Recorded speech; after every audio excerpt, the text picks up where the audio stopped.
Welcome, everyone. One of the best ways to prepare for the IELTS speaking test is to see it in action. That's exactly what we're doing today with this complete mock test from Spinta. As you listen, think about what the candidate does well and where they could improve. Afterwards, we'll compare notes with a full performance breakdown. Let's begin. Good morning. My name is Mr. Johnson. Can you tell me your full name, please? Good morning. My name is Emily Turner. You can call me Emily. Thank you. Can I see your identification, please? Yes, of course. Here it is. Right. We'll start with some questions about where you live. Do you live in a house or an apartment? I live in a small apartment on the third floor of a block near the city centre. It is not very big, but it is cozy and I like it because it is close to my work and to some parks, so when weather is nice I can go for a walk easily. I see. What do you like most about your neighborhood? What I like most is the sense of community. There are small shops where people know you, and there is a weekend market where local farmers come. Also, there is a quiet cafe where I sometimes read. It gives me a break from busy city life and makes me feel relaxed. Right. Is there anything you would like to change about where you live? Maybe I would like more green spaces nearby. Sometimes in summer the streets become very hot, and more trees would be nice. Also, the apartment could be a little bigger, because I work from home sometimes and need a better area for my desk. Okay. Now I want to ask about your family. How many people are there in your immediate family? There are 4 people in my immediate family. My parents, my younger brother and me. We are quite close and usually meet for dinner once a week, even if we all are busy. My brother, he lives in another city for study, but we keep in touch a lot by messages and calls. Why do you think you are close with your family? I think because we have many family traditions, and we do activities together, like cooking or going to the countryside during holidays. Also, my parents, they always support my decisions and give advice, so I feel comfortable sharing problems with them. Right. Do you prefer to spend free time with your family or with friends? It depends. With family, I enjoy more quiet things like dinner, watching films or talking. With friends, I usually go out, try new restaurants or attend small concerts. If I had to choose, I would say friends for weekends, and family for special occasions. Okay. Let's move on to work and study. Are you working or studying at the moment? I am currently working. I work as a marketing assistant at a medium-sized company. My job involves social media, writing small articles, and sometimes organizing events. I have been there for about 3 years, but before that I studied communications at university. How did you decide to go into that line of work? I always liked writing and connecting with people. During university I did internship in a small agency, and I liked the dynamic environment. Also, I think digital marketing offers many opportunities to learn new skills, so it seemed a natural choice for me. Do you enjoy your job? Yes, mostly. It can be stressful when deadlines are close, but I like creative part and seeing results from campaigns. Sometimes tasks are repetitive, but team atmosphere is good, and colleagues help each other. I see. How would you like your career to develop in the future? I would like to move into a role with more responsibility, maybe as a content manager or strategist. I want to learn more about analytics and planning big campaigns. In 5 years, I hope I will be leading a small team and maybe doing freelance projects on the side. Right. Now let's talk about hobbies. What do you do in your free time? In my free time, I enjoy reading, listening to music, and running. I try to run 3 times a week because it helps me to clear head after work and keep fit. Also, I am very interested about music and I like discovering new artists on streaming platforms. What kind of books do you prefer to read? I prefer contemporary fiction and sometimes non-fiction books about psychology or creativity. I also read short stories when I have less time. When I was younger, I read many fantasy novels, but now I like realistic stories that reflect everyday life and relationships. Can you give an example of a book that influenced you? Yes. A book called The Midnight Library had big impact on me, because it made me think about choices and regrets. It was quite moving, and it encouraged me to be more present and try different things instead of worrying too much about perfect decisions. Okay. Moving on to daily routine. What is a typical day like for you? Usually I wake up at 7, make coffee and check emails quickly. I commute by tram and arrive office by 9. My mornings are for planning and meetings, afternoons for creative work and writing. After work I sometimes run or meet friends. In evening I cook dinner and read a bit before sleep. Has your routine changed recently? Yes, a bit. Since last year I have been worked partly from home, so my commute is shorter and I can start earlier. I have been lived here for 5 years, so this change made me to reorganize space at home into a work area, which is helpful. Right, finally in part 1, future plans. Do you have any plans to study or work abroad? I would like to have experience abroad at some point. Not sure exact place yet, maybe a year in a European city to learn new languages and different work culture. It is something I consider for personal growth and career perspective. Why is working abroad attractive to you? Because it offers chance to meet different people, see how companies operate elsewhere and learn new skills. Also, living abroad challenges you in good way, you become more independent and adaptable, which is important for long-term career. Okay, let's move to part 2. I will give you a topic and I'd like you to talk about it for 2 to 3 minutes. You have 1 minute to prepare. Here is your topic. Describe a special celebration you attended. You should say what the celebration was, who was there, what happened during the celebration, and explain why it was memorable for you. You have 1 minute to prepare. Please start when you are ready. Okay, last summer I attended my cousin's wedding, which was held in a small town near the coast. There were maybe 100 guests, including family and close friends from different cities. The ceremony was outside by the sea, which made everything feel very relaxed and beautiful. During the celebration there were traditional speeches, a lot of dancing and a long dinner with many courses. My aunt prepared a slideshow with childhood photos which made many people laugh and cry a bit. I was asked to give a short toast.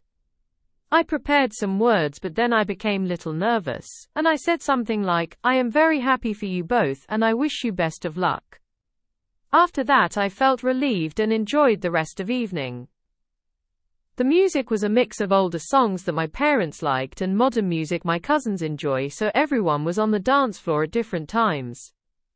It was memorable for me because it was the first big family event after the pandemic and we all were together again. Seeing relatives I had not seen for years, and hearing their stories reminded me how important family relations are. Also, the setting by the sea and warm weather added to the magic. I remember walking on the beach at midnight with 3 cousins and talking about our plans, which felt intimate and honest. That night I realized how fast life goes and I made promise to visit more often. Sorry, I think my time is up, but I can add more if you want. That was interesting. You mentioned you gave a toast and felt nervous. Can you tell me more about how you prepared and what you said? Yes. I prepared a few sentences on my phone the day before, because I wanted to be concise. I planned to mention how the couple met at university, and to highlight their kindness and sense of humor. When time came, I read first lines, then I put phone away and tried to speak more naturally. I said I wished them patience and many happy moments. I also added a small personal memory which made people laugh, so that helped me relax, and the speech ended well. Right. You said it was the first big family event after the pandemic. How did that change the atmosphere compared to previous celebrations? It made the atmosphere more emotional and grateful. People hugged more, and conversations were deeper. Maybe because we had time apart and appreciated the reunion. Some relatives talked about how they had changed jobs or moved during pandemic, so there were many new stories. Overall, the event felt like celebration of life and resilience, not only the wedding itself. Okay, now, part 3. We are going to discuss celebrations and traditions in a broader way. Why do you think people celebrate events with big gatherings? I think big gatherings allow people to share important life moments with community. Celebrations reinforce social bonds and create memories that last. Also, they are ritualistic, they give structure to life events like weddings or graduations, and help societies pass values across generations. How have celebrations changed in your country in recent years? They have become often more modern, and maybe more expensive in some cases, especially where social media influence trends. People focus on unique experiences like themed weddings or destination parties. At the same time, some traditional elements remain, but younger people try to personalize events more than before. Do you think technology affects how people celebrate? In what ways? Yes, technology affects celebrations a lot. For example, many now live stream events for guests who cannot attend. Photographers use drones for dramatic shots, and invitations are digital. Technology also influences music choices and lighting. Social media means events are sometimes organized with attention to how they will look online, which can change priorities. Interesting. Are there any disadvantages to celebrations becoming more modern and public on social media? Yes, there are downsides. Making everything look perfect can add pressure and cost. Privacy can be lost when personal moments are shared widely. Also, some people might focus more on appearances than on meaning of event, and this could weaken the emotional depth of celebration. Right. How important is it for children to learn about cultural traditions through family celebrations? It is very important because traditions are a way to teach values, history, and identity. Children participating in rituals learn language, songs, recipes, and customs. This fosters belonging and continuity between generations, which helps them feel connected to their roots. Do you think multicultural societies should keep traditional celebrations or adapt them? Why? I think both. Traditions are valuable, but adapting them can make them inclusive and relevant. In multicultural societies, mixing elements from different cultures can create new traditions that respect origins while promoting understanding. However, core meaning should be preserved so identity is not lost. How do economic factors influence the way people celebrate? Economic factors play a big role. Wealthier families can afford elaborate events while others prefer intimate gatherings. In some communities, spending on celebrations is social expectation, which can cause financial stress. Conversely, economic growth can also make celebrations more accessible by providing services and venues. In the future, do you think celebrations will become smaller or larger globally? I believe there will be a mix. Some events may become smaller due to environmental concerns and cost, while others become larger because of online audiences and global connections. Trends will vary by culture and personal priorities. People might prefer meaningful small events but still broadcast them to wider remote audience. Okay. Switching topic to gift giving. Why do people give gifts during celebrations? Gifts are symbolic expressions of care, appreciation, and social reciprocity.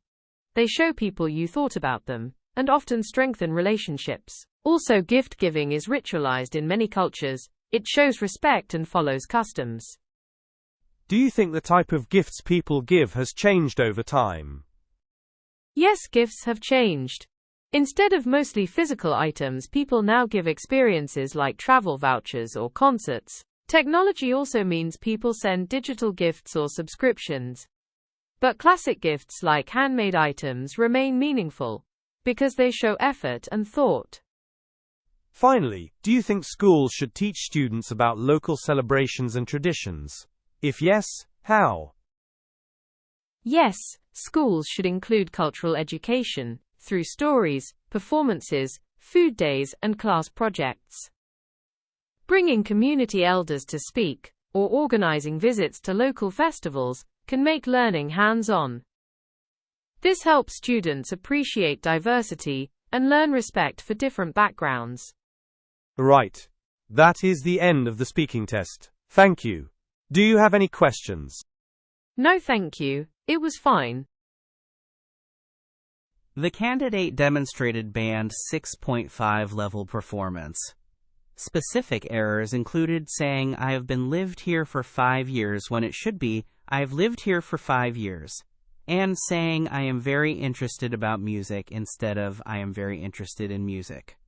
Another example was, I have been worked partly from home, which would be better, as I have been working partly from home, or I worked partly from home depending on meaning. These errors appeared occasionally across the test, and while they were noticeable, they did not prevent understanding. Error frequency and impact. Grammatical mistakes were intermittent rather than constant, occurring in about 1 sentence in 10, and they rarely interrupted communication because meaning remained clear. Fluency assessment. Speech was generally fluent with natural flow, but there were short hesitations, self-corrections such as, sorry, I think my time is up, and phrases like I mean and, used to buy thinking time. These hesitations were normal for conversational English and did not seriously affect coherence. Vocabulary evaluation. The candidate showed a reasonable range with words like community, resilience, livestream, and ritualistic, but sometimes used imprecise prepositions or collocations, such as interested about and organize events instead of organized events. Grammar analysis. Strengths included ability to use a variety of sentence types and past and present reference, but weaknesses were occasional tense mixing and article or preposition slips. Band score justification. The score of 6.5 reflects clear, coherent communication, generally good vocabulary range and fluent speech, combined with systematic inaccuracies in grammar and occasional word choice problems that prevent a higher band. What prevented a higher score? Frequent small grammatical errors, some imprecise word choices, and occasional unsteady phrasing under pressure. The candidate needs greater control of complex grammar and more accurate collocations. To reach the next band level, the candidate should reduce errors by practicing correct tense patterns and prepositions, expand precision in vocabulary use, and work on eliminating hesitations through timed speaking practice. Thank you for practicing with this IELTS speaking mock test. Visit Spinta for more comprehensive mock tests and personalized feedback to boost your IELTS score.